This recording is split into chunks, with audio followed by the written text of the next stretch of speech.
Hey, welcome back to the House of Trauma podcast. It is me, your favorite podcast host, Kiana Brienne. And before we get into it, I have a very short announcement. And I've been kind of thinking about this for a little while now and kind of how I want to present it to you guys and how I want to go about it. But I've been having people reach out to me and they have questions, they want advice, they want me to clarify or go further in depth on topics that I have previously discussed here on the House of Trauma.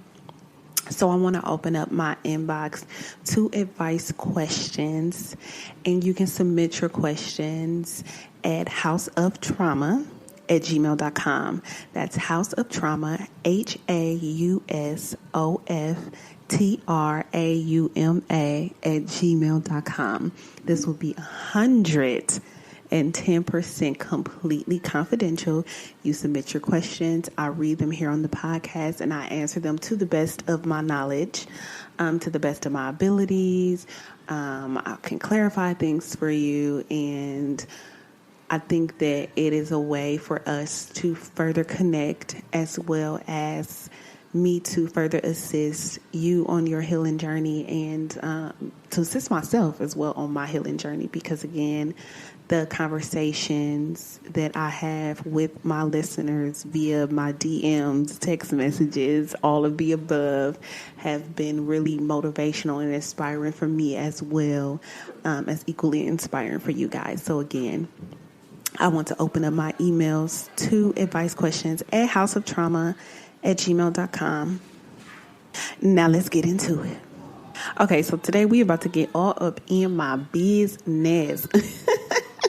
We're going to get into my dating life, because I've been single for 3.5 years now, almost 4 years, and it has been a dating journey.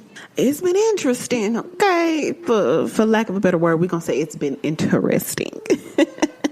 Now, for my avid listeners, people who have been following the House of Trauma podcast since episode 1, y'all know that I was in a series of 3-year relationship after relationship, and the last of the 3 relationships ended in tragedy and trauma. Okay, and so ever since then, I've been kind of in this dating pool, right? And so a few years ago, I moved to Dallas. Now, dating in Dallas, and all my single ladies in Dallas, they're going to vouch for me on this. Like, period. We all get the same consensus. Dating in Dallas is traumatizing. I ain't trying to be funny. It's just like a weird pool of men. Okay, they're very interesting. I've had some interesting experiences, and dating when I was in Milwaukee, and Milwaukee has a bad reputation. Okay, plain and simple. Yet I've dated in Milwaukee outside of when I was in relationships, and I wouldn't deem the dating pool as traumatic as I would in Dallas. But I do, as always, I have to give y'all examples to back up what it is that I'm saying. So first of all, before I get into story time, I've always seen myself as like the relationship type of person. Like I'm throwing up quotations right now, as a type of person who prefers to be in relationships. And I mean, it reflects in my history of being in a series of long-term relationships, right? And so, I've, of course, dated in the past, obviously, like in between my long-term relationships. But as of late, I don't know. Okay, maybe it's not Dallas. Maybe it's not Dallas. It is, but let's just say that it's not. Maybe it's just this newer generation of men, in the way that social media just kind of makes everybody a little weird about stuff. And I want to say that after my last relationship, and like being engaged and going through the horror and the ups and downs of that relationship, I can admit that I was a little guarded to even get back out there in dating. It was even to a point where I was just like, I don't want to date. I don't want another relationship. Like, I don't want to deal with that. I'm just going to focus on me. right? But then as time progressed, I wanted to be a little bit more open to it and open to the idea of dating, because why should one negative experience, and if you want to understand like why I came up with this concept of not even wanting to date, then I encourage you to listen to 1, Scared to Love Again, if you have not already, and 2, Thank You Next, because it goes into detail on my experiences within my long-term relationship. So anyway, my perspective changed on what love is and what love should be and what love should look like. So I'm going into my newly single era, willing to date with this new perspective. And again, things got interesting. So one of my sisters and my roommate at the time convinced me, and I had never done this before, like made profiles on dating sites, because I don't know, I just thought that was for people who, was just looking for a good time or was hella fucking lonely. So I can go out and meet somebody and date them that way, like the traditional way, outside of the online dating scene. But again, people were super weird about COVID as well, so a lot of people were doing the online dating thing. And also, I'm like, if somebody catfish me, we damn near gonna have to throw hands. Like, I'm gonna keep it a thou wow with you. We're gonna have to throw hands if you show up and you not who you say you is. Plus, I also have this fear, y'all, of being like fucking kidnapped. Like, I feel like everybody want to kidnap me. One time this dude asked if I wanted to go on a hiking date, and I love to hike. But then I had to take a rain check, because I'm like, is he trying to lure me into the wilderness to murder me? Like, my mama gonna be pissed off if I go missing. It's gonna be a lot of people upset if I don't fucking come home, like, because I'm murdered in the woods. Like, too much Law and Order SUV, okay? But somehow I let my roommate and my sister convince me to make a profile on a dating site. So once I made the profile on the dating site, like, your girl didn't went all in. I did Hinge, Tinder, of course, because we all doing Tinder, right? Black, or the BLK app, Bumble, yada, yada, yada. Made profiles on several of these dating apps. So I ended up matching with this guy. He was from Cameroon, and this was the first official date I had went on outside of ending my engagement. And the conversation was good. Everything was fine. We decided to meet.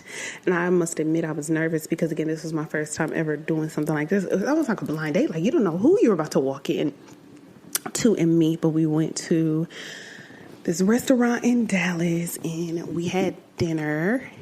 And everything was fine. He was just like his pictures, very attractive. The first date went really well. The only awkward thing I would say is after the day when he walked me to my car, it's like he was almost waiting for me to like kiss him or something, or like invite him to come with. And I'm just like, hugs, okay, bye. So we continued to conversate, and we went on a second date, and he invited me to his place, and he said that he would cook, right, some traditional African food. So I was super excited about that. And I remember my roommate telling me, like, if you're not going to have sex with this guy, you need to tell him before you go. So in my previous experiences, or due to my previous experiences, I didn't feel like that was something I had to disclose. And I'm like, well, there's no way he can be expecting that. This is only the second date. And my roommate assured me that that's exactly what this guy's expecting by inviting me to his house. So naive as fuck, I went without disclosing this information. Now, things got weird when I got there and his friend was there. What the fuck is your friend doing here? And he answered the door in a towel. I'm like, what you got a towel on for? And he was like, oh, I was just about to get in the shower. I told you I was on my way 30 minutes ago. It took me about 20 minutes or so to get here. Why the fuck haven't you showered yet? Whatever. It was weird. His friend left. We had dinner. He had an open bottle of wine that only he wanted me to drink. He didn't drink any. It was super weird. Long story short, My roommate was absolutely correct. He thought that this date was going to escalate. And I had to let him know this is not what this is. And I don't want to go into too many details. Things got really fucking weird. I told him, yeah, I'm going to head out, exit stage left. And I left, blocked his number, never talked to him again, blocked him on the app, whatever. The next date. And I was a little traumatized, honestly, from the whole experience that I didn't really accept any offers to go on a date until I met this guy on Tinder. And again, we hit it off real well. We end up meeting to go out. Now, this was a different experience. Me and this guy, we sat at this restaurant and we talked until we were the last ones there. I mean, we were sitting on these people's patio and they had left us sitting on the patio. And it was very familiar. Like, I felt as though I knew him from a previous life. And I'm like, I know you from somewhere, but I don't know you from nowhere. Like, it was super weird. But definitely a very good experience. And we went on date number 2. And again, another good experience. And I actually kept in contact and kept talking to this guy for what went on to be like a year.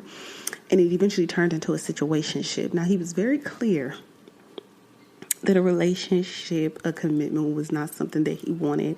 And because I had convinced myself through previous trauma that that's not what I wanted, that's why it turned into a situationship instead of a relationship. Like, I didn't care if he talked to other people. He didn't care if I talked to other people because, again, we was just kind of kicking it. Again, it was a familiar spirit for me. And I feel like we could talk about anything, and we did. Like, we hung out, and it was always a good time, but it was never any expectation. So within the year of this situationship, of course, I continued to date.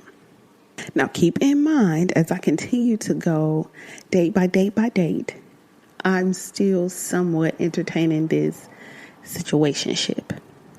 And one thing I also want to note is that there were a lot of men I encountered that I didn't exactly go on dates with or did not date. But it was always, how do I put this? They were kind of like on the same page. Like, I feel like they feel like if I buy you dinner, if I buy you a drink, if I'm nice to you, you're going to come back to my house and we're going to do what we need to do. Or I'm going to invite myself to your house and we're going to do what we need to do. And I don't too much like niggas in my house because that's my safe space. And once I let you know where I stay, you know where I stay. And you potentially will never forget. And then I lose my safe space because, again, I have this fear of being kidnapped, murdered, robbed, all that stuff from a stranger man on the motherfucking street. And so it was just odd to me how I can meet a guy and he would just assume he can just come to my home. Like, absolutely not. And then I got to a space where, or I had gotten to a space where I'm not even going to entertain you halfway if there's not a date involved. You don't just get to get my number and play games with me. And, dudes will really be like, oh, come smoke. Or can I come to your house to smoke? And at that time, I was an avid weed smoker. But is that your introduction to showing that you're interested? That actually shows me quite the opposite, that you're not interested because you just won't smoke. Come on now. No, I'm trying to get dressed up, put on some heels, and be wined and dined. And I did encounter quite a few men who were willing to wine and dine. Even the first guy that I spoke about that I met on Hinge, he spared no expense. Make no mistake. That first date was not cheap. We were both dressed really well. We went to a really nice restaurant. Like, there was no expense spared. Even the second guy that I ended up in a situationship with wasn't afraid to spend no money. So I'm more interested in having a date with a guy who's not afraid to spend no money than pulling up to your house to smoke in your car, for you to come to my house and smoke. Like, be for real, we grown now. We grown now, and I always say I respect a man more who would just lay his intentions out like right away, because you never know how far you're going to get or what you're going to get once you are just honest. Like, if you just want to fuck, say that. If you're actually looking for something, say that. If you're not looking for nothing, say that. Honesty will get you so much further than playing games. Like, why are people interested in playing mind games, playing tricks, like wasting motherfucking time? Because I can either tell you I'm with it or I'm not with it.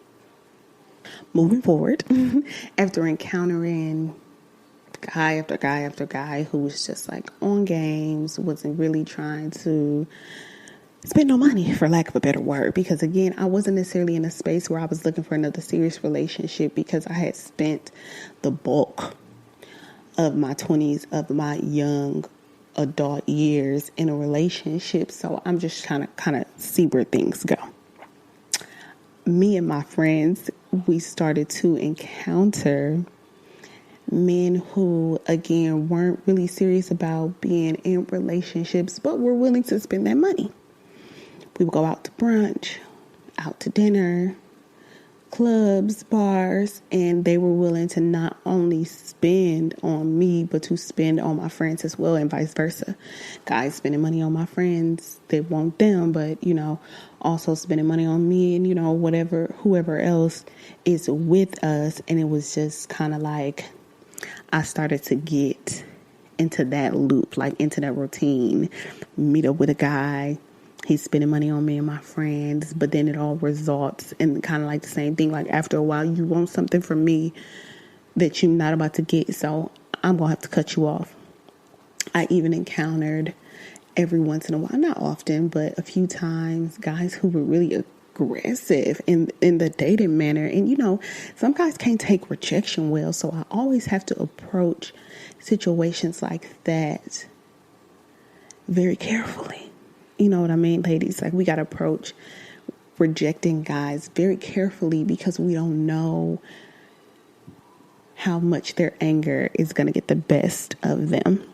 So I did not have a situation where my life was in danger because a guy was upset at rejection, which is a good thing. But I have known women, I have heard of stories of women who have even lost their lives because men can't take rejection well. During my dating season, I even encountered men as well as women who have asked me to be the third, or the quote unquote unicorn in their relationship. And not just like, oh, let's have a threesome one time, like a one night stand type of thing. Like, no, we want you to be our girlfriend. And I would be a liar if I said like I didn't absolutely positively consider. There was once or twice where I absolutely considered, but then ultimately I just couldn't do it. Like, I just couldn't do it. Like, even if I wanted to do it, I just couldn't bring myself to do it. Like, I'm telling you, things were getting interesting in this dating world in my mid-20s. So in, beginning of 2022, I started working at Nordstrom. And so I started being introduced to more like high-end brands than I was used to, like maybe brands I had heard of but really didn't have much knowledge on. And I ended up meeting this guy who came into Nordstrom, and he wanted to buy Jo Malone fragrance. So this guy was an older guy, almost twice my age, honestly. Definitely not my usual type, but I'm just like at a point where I'm just trying to be open, and he was super sweet, and dare I say, he was in there spending money, so I was interested. I ain't gonna lie to you, like, I've become accustomed to a life of luxury, and a nigga who's not afraid to spend money potentially is going to catch my attention. Not all, like, definitely not all, but he was super sweet. He was super charming. He was lookable.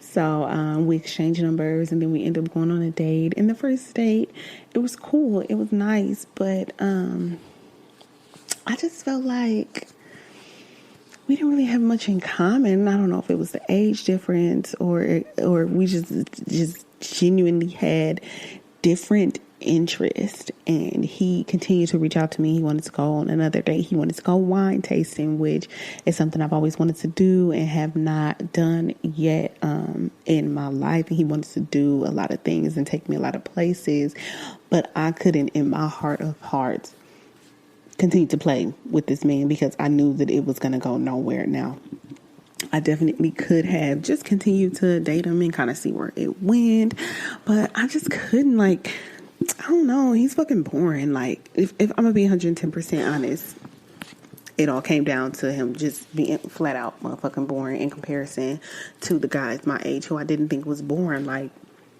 even homeboy from Cameroon, the second day he took it too far, but the first day he wasn't boring, which is what ultimately granted him the second date.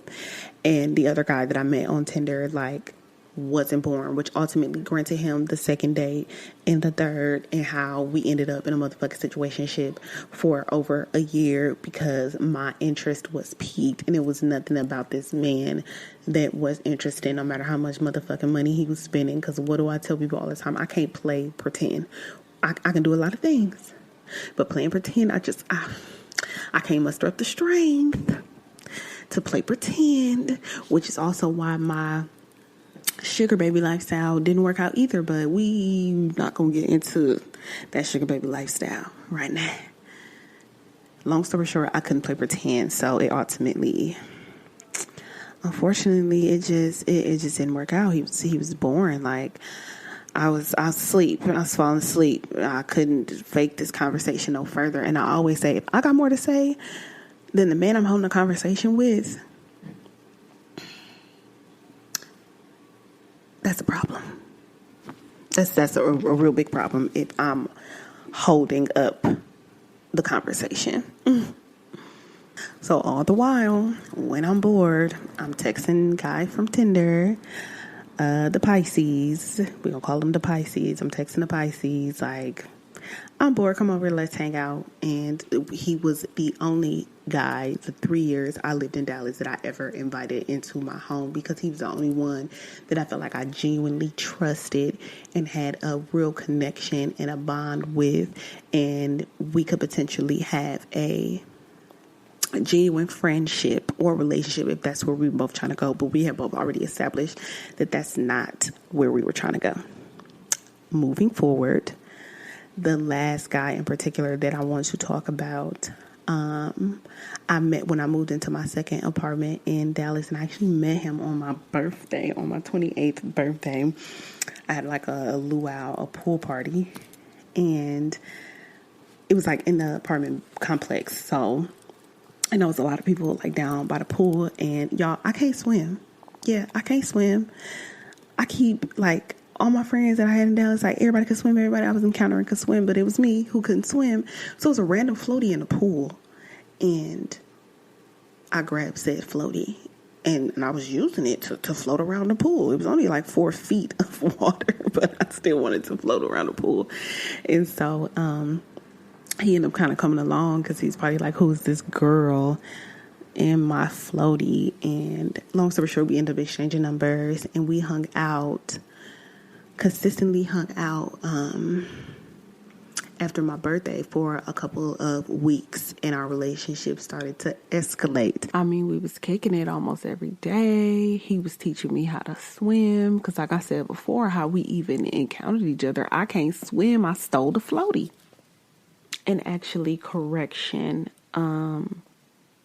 this will be the second guy that I ever let come into my apartment or know where I stay, but we did live in the same apartment complex. And originally when he came over, I needed help putting my TV on the wall. And we was just chilling, sitting on a couch, vibing. I mean, talking about everything under the sun. And I love a conversation that flows naturally. And I genuinely enjoyed his company. Then shit went left. This motherfucker admits he has a girlfriend. Well, how it went, like he asked me if I had a boyfriend, and I was like, that don't make sense. If I had a boyfriend, why would I have been hanging out with you for the past couple weeks? And he goes, well, I don't think that matters. I'm like, well, fuck you mean that don't matter? You got a girlfriend? And he laughs and says, yeah. Skirt. Now hold on now. Let's rewind. Let's bring it back. And I guess, I don't know. He said it wasn't his girlfriend, but basically a girl he was very interested in and wanted to make his girlfriend. Long story short, it was his bitch. Let's be very clear. He was a liar, and it was kind of like a shot to my heart because I would never in my life want to be somebody's side chick, other woman, whatever. And just as a woman and as a black woman, I wouldn't want to be in the midst of hurting another black woman because your man couldn't be loyal and he used me as a pawn in his unfaithfulness towards you. And I think why the situation was so devastating. Now, I'm not the type to fall quick, but it was something about this guy in particular that I genuinely liked, and I even hate to say that I did after knowing this person for such a short amount of time, but just to find out the type of person that he was, I knew we could never be now, whether this was your girlfriend or not, because you don't value commitment. So it was very heartbreaking, and I asked him to leave. He had to go, and he later on tried to explain to me, and I guess try to make I don't know what the fuck he was trying to do, make the situation more easy to digest for me, but I just let him know I'm not interested in being that girl. You got a girlfriend, you need to focus on her. If you don't want to focus on her and you want to mess around and do whatever, I won't be a part of that. That's just weird. Like, who the fuck does that? And then I'm thinking about relationships that I was in and how I would feel if there was another woman who knew that I exist but continued to entertain the person who I was with, like my man, like my nigga. You know what I'm saying? And I was genuinely and utterly fucking disgusted with his actions. All the while, I still had this situationship kind of going on in the background, which I did cut ties in that situationship because it got to a point where I was like, damn, like I really kind of like you a little bit. Like once you spend so much time with somebody, like they kind of start to grow on you, and he had really grown on me. And then after failed dating, after failed date, after failed date, and I was just like, wow, you're the only consistent person in my life right now. But again, he had made it clear that a relationship isn't what he was looking for, and knowing me and who I want to be is not to be in a situationship for God knows how long. I want to be somebody's wife and somebody's mother. And so I eventually had to cut ties with him. And at first, I kind of feel like I made the wrong decision. But then again, I had to, number one, think of my self-worth, my value, and muster up the strength to be like, if you're not willing to give me what it is that I need right now in this life, then this isn't a relationship worth holding on to, because I don't want to be a homegirl. Like, I guess I kind of was for a year plus, but I'm past that now. And the more we hang out and the more we bond and the more we have conversations, the more I'm falling for you, and considering that it's not being reciprocated, we're not on the same page. And so this is kind of where it ends. This is kind of where we part ways. So these 4 guys, very different situations, dating circumstances, I would say, were just the most impactful in my dating season, in my single season. But they weren't the only ones that I went on dates with or encountered while dating in Dallas. However, encountering them changed my expectations on what it is that I want in a relationship, on how I view relationships and how I will approach relationships moving forward. And now, after letting go of the situationship, after being in what could have potentially ended up as a fucking entanglement, after dating somebody who was boring, after dating somebody who was doing too much and completely violating my personal space and my boundaries, I now am dating with purpose. And so, with dating with purpose, I'm looking for, or not really looking, but I guess I'm looking for someone who isn't just cute and fun and having a good time, but someone who I can build with. I'm thinking about the long term as it pertains to a partner, because even though I'm only 28 and I feel like a lot of people in their late 20s, they're just like, oh my God, I'm almost 30 and it has to be this and it has to be that. No, like it doesn't. Like I'm absolutely still young and I still have time to do this right, to enter into a commitment that is right. So I want something long term. Somebody who can be my future husband, and we can have kids and we can have a family and we can sustain a healthy relationship.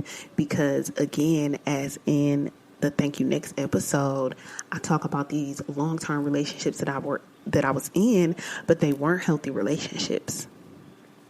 And they weren't sustainable to even last as long as they did. It was just me being young, naive, impressionable, and somewhat lacking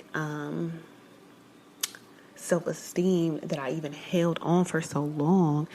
But being single and encountering these different men in this new headspace, with everything I know now, with everything I've learned from my past relationships, I know now what I want more than I knew back then. And even when I was openly and actively dating, which I'm kind of not right now. Like I'm open, but I'm not actively dating, you know? And so I have a better idea and a better understanding of what's important as it pertains to a relationship with a partner or a significant other than I knew before. Someone who adores me, someone who respects me, someone who is honest. Like honesty is so important. It is so key. And I've dealt with enough liars, okay, to know the effect that it has on your relationships when people are not honest and sincere with their intentions.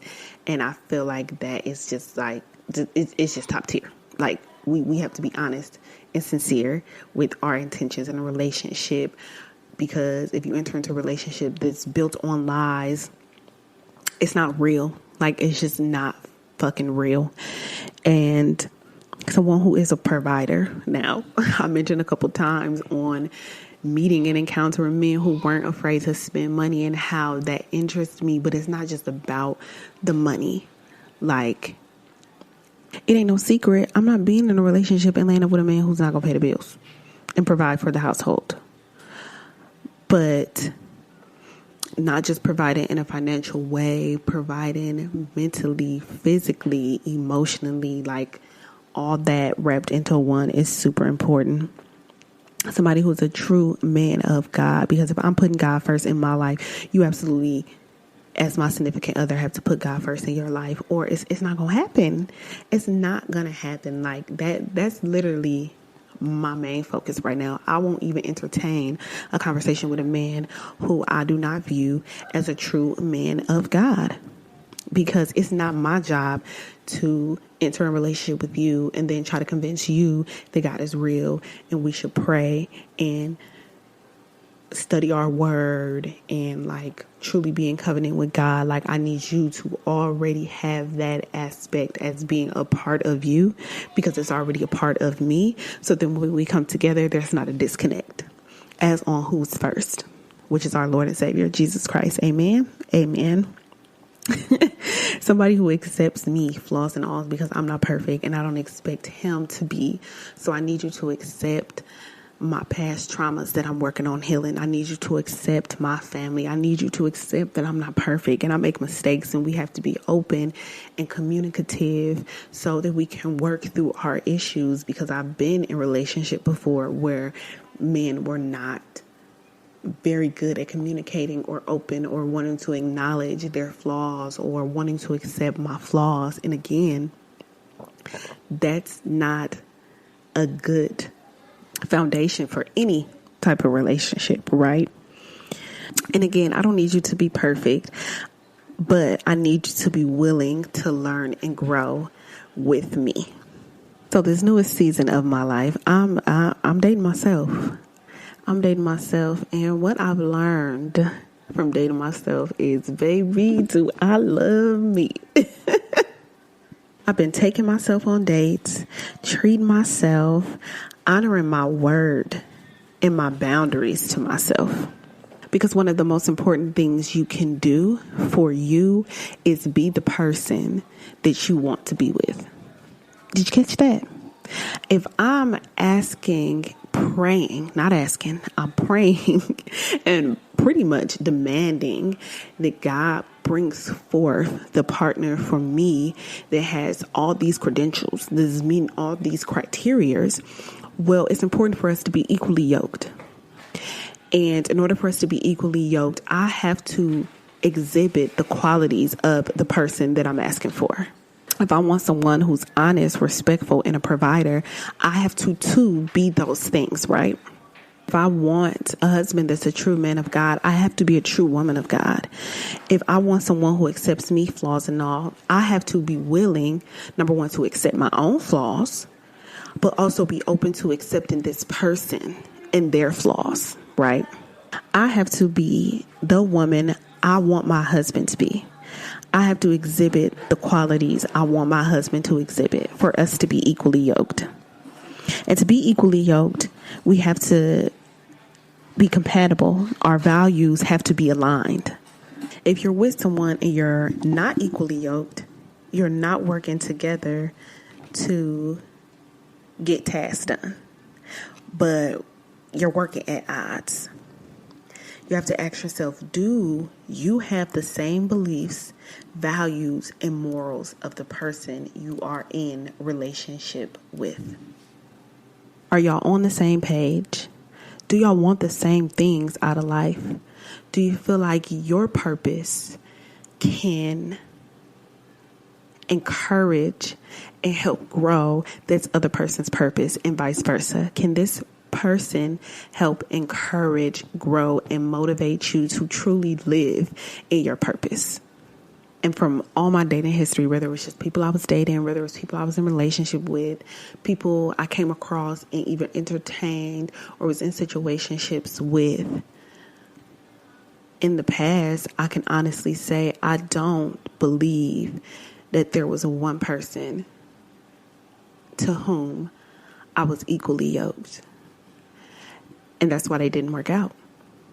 So now I'm in a space where I'm not so much looking and openly dating, because I can date anyone.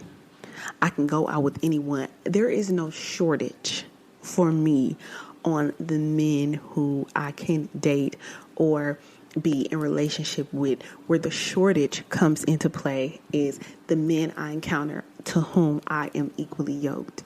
And so the purpose that God has placed down on the inside of me for me to live out on God's kingdom on earth, I have to be a little bit more selective on who I'm dating. Otherwise, it's just a big distraction. And I'm easily distracted. Once I become infatuated with somebody and I truly love you and adore you and am in relationship with you, I want to be in my man's skin. Can I get an amen? Like, who else is like that? Like, I want to be in my man's skin, but again, it just serves as a distraction from my purpose. And if this is something that's going to be long term, then unfortunately, it is truly just a waste of my time and a waste of God's time. Because God is probably looking down on me like, not again. You on this bullshit again, my child, my daughter. Please stop. I'm not perfect. I don't pretend to be. But again, my expectations have changed. My wants, needs, and desires for a relationship has been changed. And part of honoring myself, my word to myself, my boundaries to myself, I have to respect my expectations and not just be open and willing to date anybody because they got a little money or because they want to take me somewhere or because he's funny or he has a nice smile or it's a good time. I've made much more progress and have felt much more fulfilled in dating myself. And the more I do so, the more I realize just how critical it is to be in relationship with someone who is equally yoked. And I will be doing myself a disservice to accept anything less than that. So again, I say my dating life, my dating experiences have been interesting. And in this episode, I did not even touch the tip of the iceberg on how truly interesting my dating experiences have been, because I prefer to save all the really good details. I'm sorry, y'all, but I prefer to save all the really good details for girl time over mimosas, where I can really get into the nitty gritty. However, I have truly learned a lot, and it has changed my outlook as well as my expectations moving forward. So to everybody listening, I encourage you to expect the unexpected in your dating life, to set boundaries, to set expectations, and to stick to them, because you are worthy of being in covenant with someone who is equally yoked, who will love you for always. And before we go, again, I'm opening up my emails at hausoftrauma@gmail.com. Email me, hausoftrauma@gmail.com, with all your advice questions and anything else you want to express, your stories, your testimonies, all of the above. I want to hear from you, and we will be reading them live on this podcast, because I assure you, questions you may have, somebody else out there has a similar question, and it will be not only beneficial for you, but to others who are listening. I love y'all. This is the Haus of Trauma podcast. I'll see y'all next week.